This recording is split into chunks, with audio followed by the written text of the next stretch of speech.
Feliz sábado, meus queridos amigos, minhas queridas amigas. Que grande alegria, que grande satisfação estarmos juntos para mais uma recapitulação da lição do quarto trimestre do ano de 2025, lições de fé do livro de Josué, lição 5, Deus luta por vocês. É importante, é significativo, é relevante saber que nas lutas dessa vida, nas batalhas, nas adversidades, nós temos um Deus que vai à frente da batalha, um Deus que luta por mim, que luta por você, que luta por todos nós. E o verso hoje para memorizar se encontra em Josué, capítulo 10, verso 42, que diz o seguinte: vem comigo na leitura. E de uma vez tomou Josué todos esses reis e as suas terras, porquanto o Senhor Deus de Israel pelejava por Israel. Que coisa maravilhosa. Como eu disse, Deus peleja por mim, Deus peleja por você e por todos nós.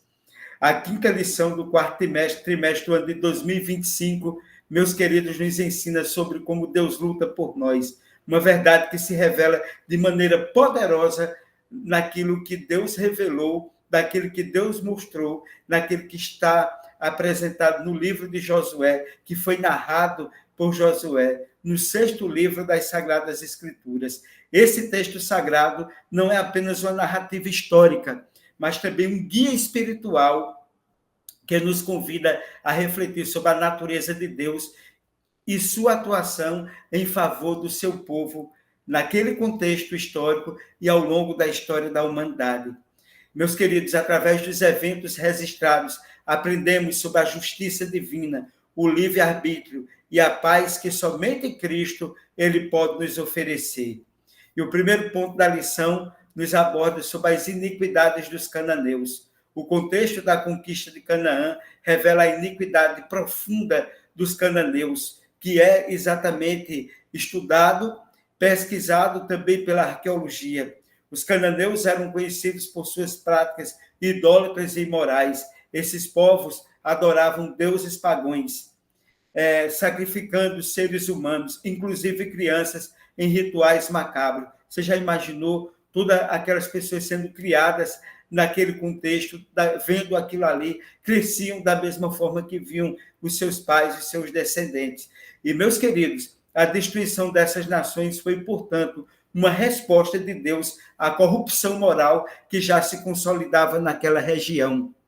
E o que podemos entender é que Josué liderou os israelitas com uma missão clara: restaurar a ordem e estabelecer um padrão divino em uma terra onde a iniquidade havia alcançado seu auge. Deus havia dado mais de 400 anos para aquele povo reconhecer, para aquele povo conhecer, para que eles se voltassem contra os seus erros, contra as suas práticas pecaminosas de pecado. Mas, infelizmente, aqueles povos, eles não reconheceram seus pecados, se aprofundavam cada vez mais na corrupção moral, espiritual e ética.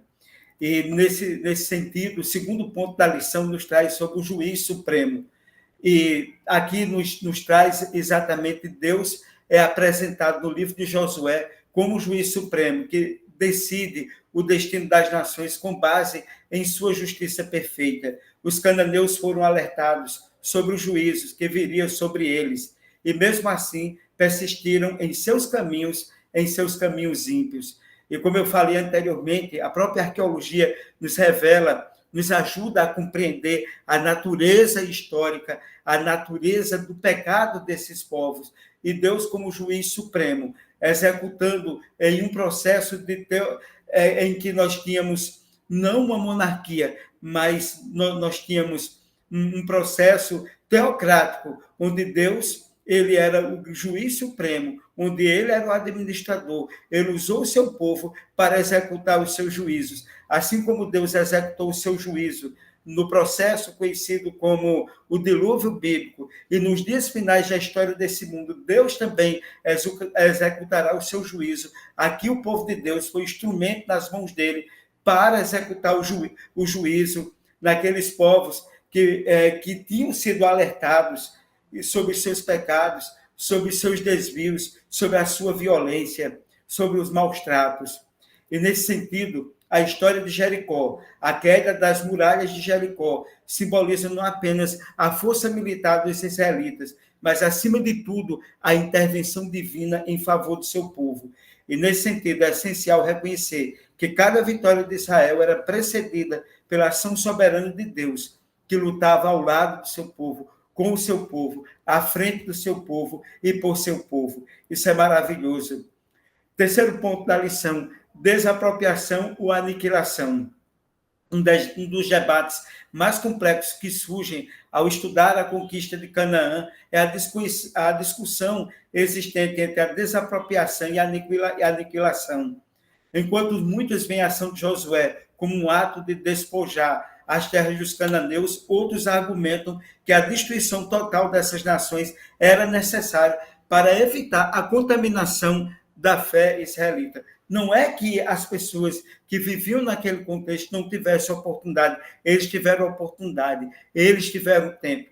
Alguns reconheceram, tipo Raabe, que morava lá em Jericó, mas muitos não reconheceram. Até mesmo do meio do povo de Deus havia aqueles que reconheciam, mas também havia aqueles que não reconheciam.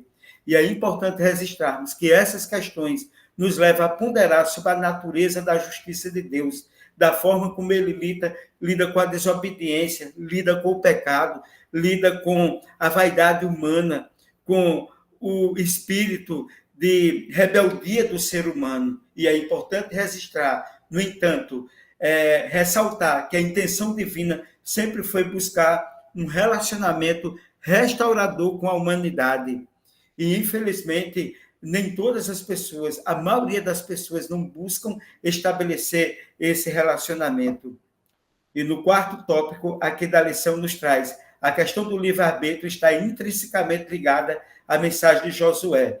Mesmo diante dos sinais claros da presença de Deus, os cananeus optaram por rejeitar a sua liderança. E, nesse sentido, né, é importante também nós sabermos o seguinte, que isso nos mostra que Deus honra nossas escolhas, mas atua de maneira decisiva quando a injustiça ela se torna insuportável, aí Deus tem que fazer a intervenção.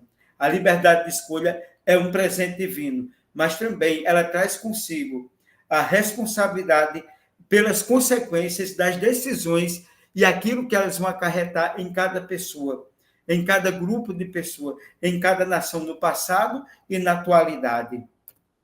Sendo assim, o quinto ponto da lição, ele nos observa o seguinte, a figura do príncipe da paz. A Bíblia diz em Isaías que o Senhor é conselheiro, Deus forte, Pai da eternidade e príncipe da paz. Esse príncipe da paz que encontramos em Jesus Cristo é o verdadeiro cumprimento das promessas de Deus.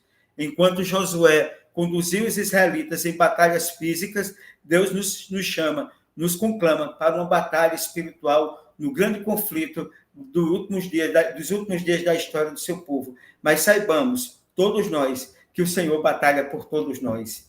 Em meio às lutas da vida, devemos nos lembrar que Deus está ao nosso lado, lutando minuto a minuto, hora a hora, dia a dia, ano a ano, por nós. Ele não apenas nos oferece proteção e guarda, mas também paz em meio à tempestade. Por isso que ele diz, deixo-vos a minha paz vos dou, e não vou-la dou como o mundo dá. Nessa nossa confiança deve estar nele, como verdadeiro guerreiro, que luta por nossas causas. E o que é que nós poderíamos, meus queridos, concluir dessa lição maravilhosa? A lição de que Deus luta por vocês. Ressoa através do livro de Josué e permanece relevante até os dias de hoje. Em um mundo repleto de desafios e iniquidades e pecado, somos lembrados de que nós não estamos sozinhos. Há um Deus que está ao nosso lado. Assim como Deus lutou por Israel, ele luta por nós em nossas batalhas diárias. Creia nisso. Ao refletirmos sobre as decisões que precisamos tomar, a justiça que buscamos e a paz que desejamos, é fundamental lembrar que Deus, o juiz supremo, nunca nos abandona. O nosso Deus nunca falhou e as suas promessas estão de pé, diz uma música. Que todos nós possamos desviar de nós esses pensamentos que destroem, esses pensamentos pecaminosos e o pensamento de desistir de Deus e de pensar que Deus não está ao nosso lado, que possamos confiar em sua luta e buscar viver segundo os princípios daquele que luta por nós, sabendo que a vitória já foi conquistada por meio de Cristo. Eu e você, nós somos mais do que vitoriosos por aquele que nos ama. E o livro de Josué, nesse estudo que nós realizamos essa semana, que estamos recapitulando aqui rapidamente, nos leva a crer e acreditar nisso. Lembra-se do texto para memorizar o que diz em Josué 10, 42, e de uma vez tomou Josué todos esses reis e as suas terras, porquanto o Senhor de Israel pelejava por Israel. Deus peleja por mim, Deus peleja por você. Sejamos confiantes na vitória e que Deus continue nos abençoando sempre. Diga amém onde você está, tá certo? Agradeço a você por mais uma vez nos acompanhar. Que esse estudo ele seja compartilhado, que ele seja entendido, que ele seja compreendido e que ele seja abençoado. Para você que está aí na sua casa, no seu trabalho, aonde quer que você esteja, acompanhando esse estudo. Convido você, nesse momento, a fazermos uma oração. Vem comigo na oração. Senhor Deus, Pai de amor, de bondade e misericórdia, agradeço pelo estudo que nós realizamos, que o Senhor ponha a mão sobre nós, nos ajude a compreender as tuas verdades, a tua verdade, e que saibamos que o Senhor luta por cada um de nós. Abençoe a cada pessoa que nos acompanha. Nós te pedimos isso em nome de Jesus. Amém. Meus queridos, muito obrigado por mais uma vez nos acompanhar. Compartilhe o nosso canal, dê um like. Se você não se inscreveu, se inscreva. E se você já é inscrito e conhece alguém que não inscreveu, ajude a essa pessoa a ser abençoada. Peça a essa pessoa para se inscrever, ou até mesmo você escreva por essa pessoa. Às vezes a pessoa não tem a habilidade e você tem, meu querido, e pode ajudar também. Então, até o próximo sábado, se Deus assim o permitir, e muito obrigado por nos acompanhar.